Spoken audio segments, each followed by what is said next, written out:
हिंदू धर्म में व्यक्ति के जीवन को सही और व्यवस्थित रूप देने के लिए कई सारे नियम, परंपरा और प्रथाएं हैं जो सदियों से चली आ रही हैं।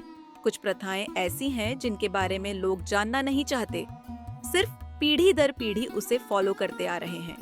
ऐसा कहा जाता है रात में बाल नहीं कटवाना चाहिए, लेकिन क्यों नहीं कटवाना चाहिए, इसके पीछे क्या कारण है, यह सवाल आपके मन में कभी न कभी आता ही होगा।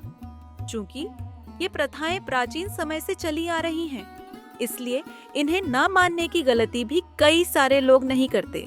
लेकिन नए दौर में कई लोग ऐसे भी हैं जो इन्हें सिर्फ पुरानी सोच बताते हैं। ऐसे में यह कितना सही है और कितना नहीं, आइए जानते हैं।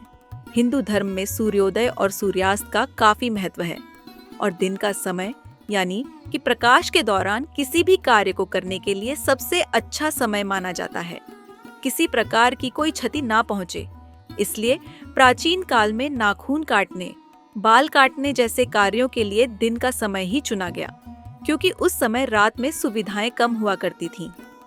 इसलिए कहा जा सकता है कि रात के समय में बाल ना कटवाना एक व्यवहारिक कारण रहा हो, लेकिन धीरे धीरे इसने एक प्रथा का रूप ले लिया।